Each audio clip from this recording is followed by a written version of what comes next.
Alright guys, Kremp again today. Hope you're doing well and enjoying your day so far. The OpTic guys have revealed the state of the new patch update, expected to arrive into the Call of Duty League very shortly. Indeed, it arrived into the game a very long time ago, but for various reasons, the pros have played on the older version for a very long time indeed, and even continues to be the case until the present day. Dashy reveals that is not going to change anytime soon, but it will change before the big tournament of the season. Could this be an absolute disaster? Is it actually a good idea? Merc and Shotzzy also discussing their feelings around the tweets they've made so far this year. Hit the like button if you enjoy, subscribe if you're new as always, I would greatly appreciate. Just to quickly mention, I know they've been showing a few of these videos here from Rami, and there was another one a couple of weeks ago that we saw on Raid, and you know, I thought initially like, oh, maybe like AI has helped in this, but apparently he just makes them himself. Like, this is just pure graphic design, and I think these are just spectacular, because I know when I put this out there, the Raid one a couple of weeks ago, people were like, damn, is Raid actually a place in real life? And look, clearly this is not a real video, but it's so stunning that like I can't get enough of watching these, to be honest. So anyway, let's continue. Couple of 8 things to notice: Xnid, Dashy, Huke, and Drazah. Now I think Simp might have also been getting involved in these, which is pretty interesting. You don't often see Simp getting involved in some 8s, but you know, we know that right now FaZe's hardpoint is not necessarily their strong point, so they've got to think about that. You don't see Cellium getting involved too often as well, but you know, some usual suspects. Slasher was here, TJ, Neptune, etc, etc. No real surprises there. There is a lot of debate still on the Rookie of the Year. I know you guys were giving your perspective on it yesterday. Of course, Renkor's played all year, and even though Super, I think, definitely leveled up the team, he did, you know, take the team a step forward, but Renkor maybe did more of that, because comparing last year to this year and certainly expectations, I think probably you've got to lean Renkor for now. The other point is that people that say Super, and I understand why you might think it is Super, and I think you can justify it, but Mercules has only played like 4 or 5 fewer series than Super has, because, okay, Merc didn't play the qualifiers, but he played loads of games at the major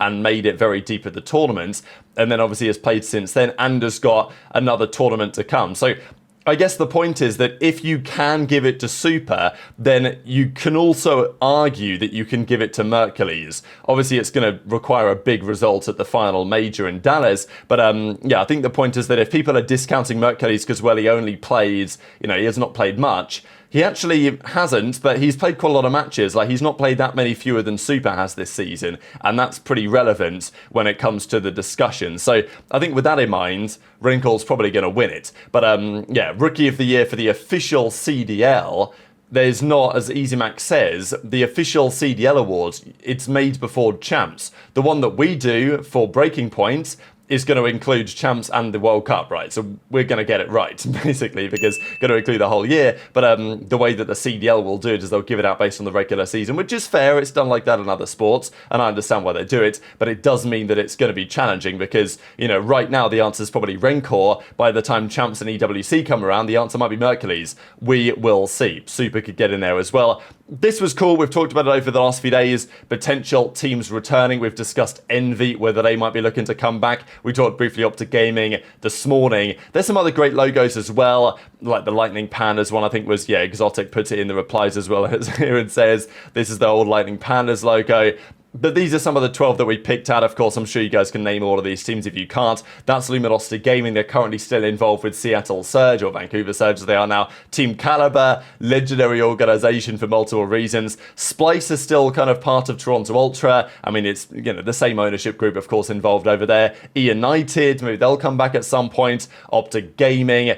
I do really miss this old FaZe Clan logo, like with the different colors. You know, just the Clayster days it kind of reminds me of, which is for good reason, because he was on the team at the time. This is the old Complexity logo. Rise Nation, of course, who Rise have talked for some time about coming back to COD. I don't know if it ever made that much sense. This is Red Reserve, controversial organization. Evil Geniuses, and then this bottom left is Mind Freak, the Australian org. So, look, will we get any of this back? We'll see. I think it's possible in the coming years. Not necessarily like these organizations will return, but the idea of going back to a situation like this, where it's FaZe Clan, OpTic Gaming, rather than Atlanta FaZe and OpTic Texas, that is certainly a question mark. OpTic are doing a meet and greet as well at Dallas, so yeah, they've got this all sorted. I don't know that I think it was Adam Episode was joking on the timeline to say they were going to do a Benjay and a C meet and greet. I don't know if that's going to be going through, but yeah, it's going to happen, of course, for the OpTic guys as always. But they're also talking about some important things, and and let's talk about the patch. So a while ago now, they added a new patch into the game, and it changed rather a lot with the way that the game currently plays.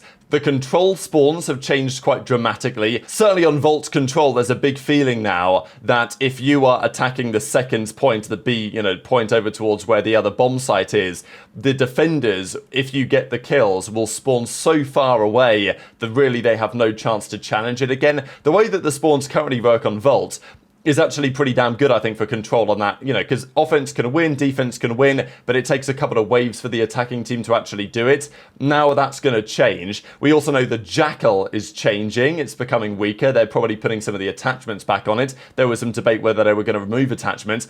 And it's been a bit of a mess because I think Envoy was the one who said it, but they practiced on the new patch update after Major 3, and then they realized the Cogcaster was so broken on the new patch that it was simply unwatchable. And therefore the CDL decided last minute, okay, we're going to go back to the old patch. That's what we're going to play, where the Cogcaster worked. But they've actually now fixed it, right? So the Cogcaster, as they say anyway, now been fixed on the new patch update, and therefore it's time to use that. But the problem is that the timing now is a bit of a mess because they really should have used it this whole stage, but they played 1 week with it.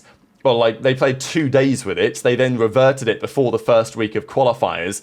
After the second week of qualifiers, now it's been fixed. But what are you going to do now? You're going to go to the new patch update for the final week of the qualifiers and then for the major, where there's not that much time for things to change? Or are you going to say, you know what, we're going to stick with it is, and then we're going to introduce it for the World Championship and beyond, which sounds like an inferior approach, but that seems like what they're going to do. Just to quickly mention here, yeah, we've got Neptune, Drazah, Xnid, CDL Coach 19, Cellium, Simp, Slasher, and TJHaLy. So yeah, Simp getting involved in some mates, pretty interesting to see. But yeah, this is what Dashy has to say, and this is what the OpTic guys have to say on their podcast as well. Y'all aren't playing on new patch, right? No. I think we're playing on this patch until the end of the major, and then probably switching before champs.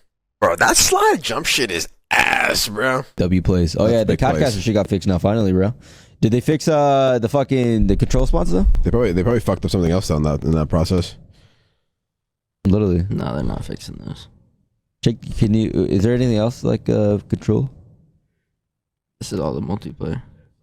Wow. So I think that the control spawn is what we're going to have to deal with. That's actually kind of fucking concerning, but whatever. But that's after. Yeah, after the major.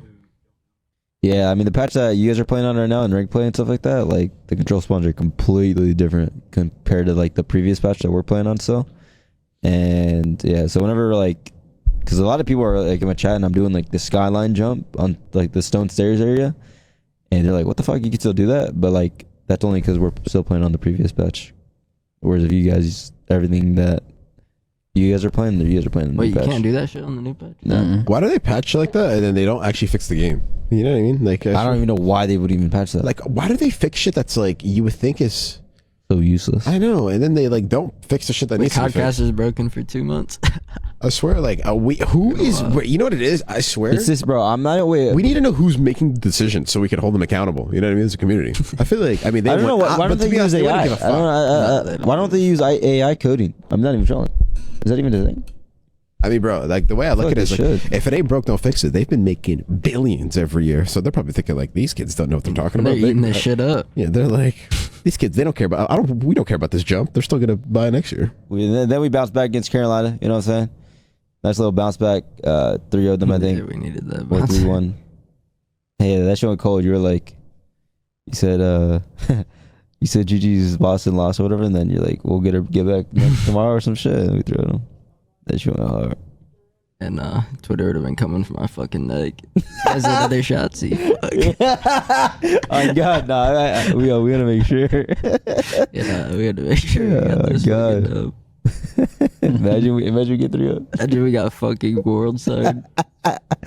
So if you were making the calls, what would you do with this new patch? Because I feel like it's a strange decision to leave it until after the major. I totally understand why they would do it, but you know, it really feels like that the game that you play at champs should probably be the same game that they're playing now. And of course, Champs in quite some time, right? The Major's coming up here at the end of May, Champs is at the end of June. So maybe there is an argument to say, well, yeah, it's going to be a slightly different game. It's going to play different at Champs, but at least the teams are going to have 3 weeks of practice to get that right before the World Championship. If you change it right now, there are some substantial changes to the game, and it's maybe going to make this upcoming major pretty random. So, maybe this is the right decision to say, as Dashy says, we're just going to leave it until after Major 4. The teams will play Major 4 on a patch update, which is at least a couple of months old at this point. But at least the results that we get at Major 4 don't have to be taken with a pinch of salt, because the game didn't drastically change just a few days prior. So, bit of a mess. Of course, in an ideal world, as the OpTic guys described,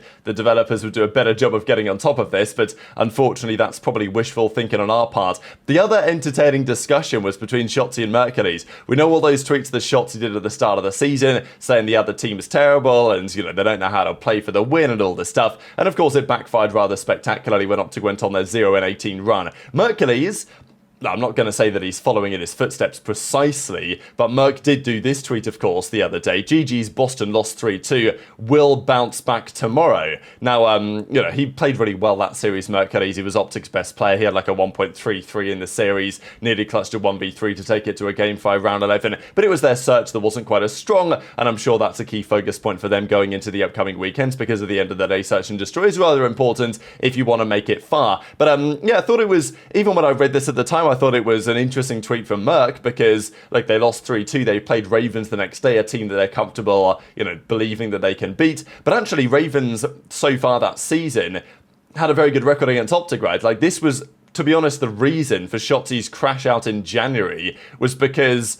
they just don't like Ravens. That was the feeling, because Ravens were playing well in terms of their results in the matches. The match results for Ravens at the time in January, February were actually really good, but OpTic, apparently anyway, would slam them in scrims every single time, and Shotzzy was convinced that they just weren't good, and yet they would turn up to games and somehow get results. So Shotzzy made it pretty clear on many an occasion that they didn't like scrimming them, and they didn't think it was real practice, because they thought Ravens were just not trying in scrims, and they were frauds, basically. And look, as time has progressed, yeah, Ravens have significantly regressed, but they did start the season very strong, and I think Ravens are probably a key reason why Shotzzy was crashing out. But then, of course, it backfired, because the couple of times that they played, Ravens would beat them, right? And they did at the start of the season. So, it was an interesting tweet from Merc, because you're playing a team that's, people aren't discussing OpTic versus Ravens as this big rivalry, but it certainly has been one of the underlying stories of the season that's caused some of the drama that we have had.